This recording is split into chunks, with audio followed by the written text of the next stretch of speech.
নমস্কার বন্ধুরা, সকলে কেমন আছো? রিম্পা অ্যান্ড স্তুতি চ্যানেলে তোমাদের সকলকে অনেক অনেক স্বাগত। তো দেখো, ভিডিওটা স্টার্টিংটা দেখে নিশ্চয়ই বুঝতে পারছো যে বাড়িতে একটা অনুষ্ঠান হয়েছিল। তো অনুষ্ঠান খুব ছোট করেই হয়েছিল, আমাদের সেরকমভাবে কিছু বড় আয়োজন করা হয়নি, কিন্তু তা সত্ত্বেও প্যান্ডেল করতে হয়েছে এই ওয়েদারের তো জন্য। দেখো, যেহেতু অনুষ্ঠানের শ্রাবণ আগের মাস, দিন সন্ধ্যাবেলায় প্রচণ্ড রান্নাঘরে ঠাকুর বৃষ্টি পুজোর হচ্ছে হেল্পার কদিন নিয়ে ধরে। এসে সবজিগুলো সমস্ত কাটাকুটি করে কিছুটা এগিয়ে রাখছিলেন, কারণ ভোর থেকে তারা রান্না শুরু করেছিলেন। যেহেতু 12টার মধ্যে আমাদের ইচ্ছা ছিল 12টা সাড়ে 12টার মধ্যে খাবার সমস্ত প্যাকিং করে নিয়ে সেগুলো বিতরণ করতে যাওয়ার জন্য। তো এই সমস্ত আয়োজনটাই ছিল আমার ছেলে সৌমেশের অন্নপ্রাশন ঘিরে। তো আমাদের এখানে প্রসাদ খাওয়ানো হয়, বাবা শিবের পুজো দিয়ে বাবার মন্দিরে জুড়ি বানিয়ে সেই ভোগ ছেলের মুখে প্রথম দেওয়া হয়। তার 8 দিন পরে ছেলে বা মেয়ে যাই হোক, সে ভাত খায়। তো দেখো, এখানে বাবুকে স্নান করিয়ে নিচ্ছি। তো বাবুকে যতক্ষণ ওই গায়ে জল ঢালা হয় ততক্ষণও স্থির থাকে, কিছু করে না, কিন্তু যেই মাথায় জল ঢালতে যায় অমনি তখন ছটফট করে, হাঁপুচুপু খেয়ে যায় আর কি।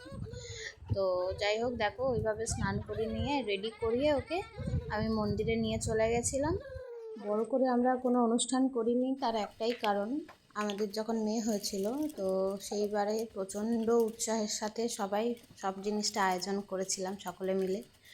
কিন্তু আমাদের একজন জ্ঞাতি মারা যান যেদিন অন্নপ্রাশন হওয়ার কথা ছিল, তার আগের দিন বিকেলে। তো সেই কারণে সমস্ত অনুষ্ঠান সেখানেই বন্ধ করে দেওয়া হয়।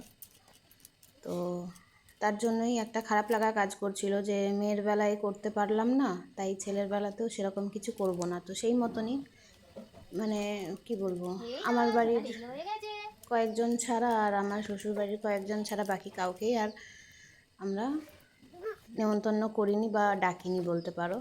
সেই পরিবর্তে আমরা ঠিক করেছিলাম, আমার হাজব্যান্ডের প্রস্তাব ছিল এটা, তো আমিও সায় দিয়েছিলাম যে হ্যাঁ, কিছু গরিব দুঃখীকে আমরা সেদিন খাবার খাওয়াবো। তো সেই মতনই আয়োজন করেছিলাম আমরা।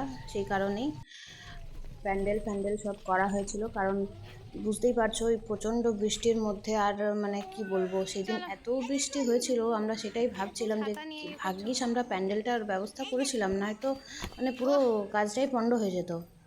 তো যাই হোক, ভগবান সহায় ছিলেন, বাবা সহায় ছিলেন, আছেন, সেই কারণেই। তো দেখো, বাবুকে এত বকবক করতে করতে ওর মধ্যে রেডি করা হয়ে গেছে। তো এরপরে আমরা চলে এসেছিলাম বাবার মন্দিরে। সেখানে আগের থেকেই আমার দুই মামি শাশুড়ি আর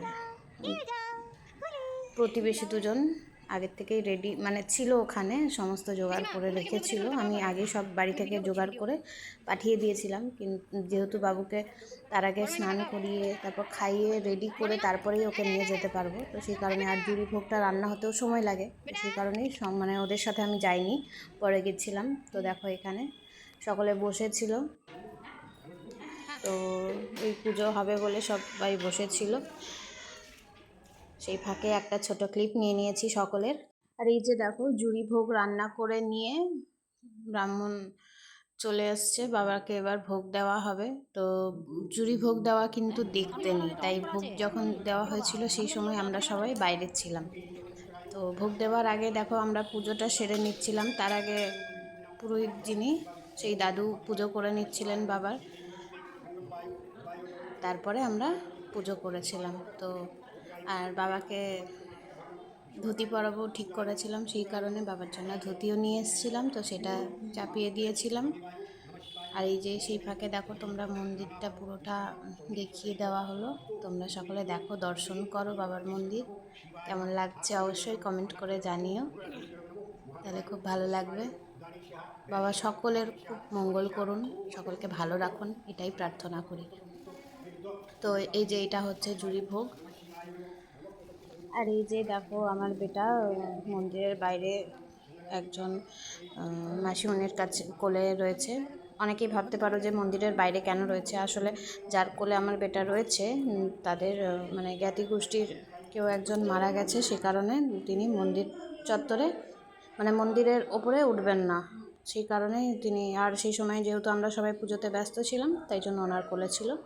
আর এই যে দেখো পুজো সম্পন্ন হয়ে যাওয়ার পরে বেটাকে আশীর্বাদী ফুল দেওয়া হচ্ছে, একটা মালা দিয়ে দেওয়া হলো পরিয়ে, আর শান্তির জল। তো এখানে সমস্ত পুজো টুজো মিটে যাওয়ার পরে আমরা চলে গেছিলাম বাড়ি। আর যেই সময়টাতে আমরা মন্দিরে ছিলাম, পুজো দিতে গেছিলাম, সেই সময় এখানে রান্নার কাজ চলছিল। তো সেই রান্নার কাজ তো সকাল সকালই শুরু হয়ে গেছিলো, তো সকাল থেকে সময় হয়নি। যখন পেরেছে আমার হাজব্যান্ড কিছুটা ওই ক্লিপগুলো নিয়ে রেখেছিল। আর এই যে বলেছিলাম না কিছু গরিব দুঃখীদের আমরা খাবার বিতরণ করব, তো সেটারই জন্য দেখুন ওই দাদারা সবাই মিলে খাবারগুলো প্যাকিং করছিল।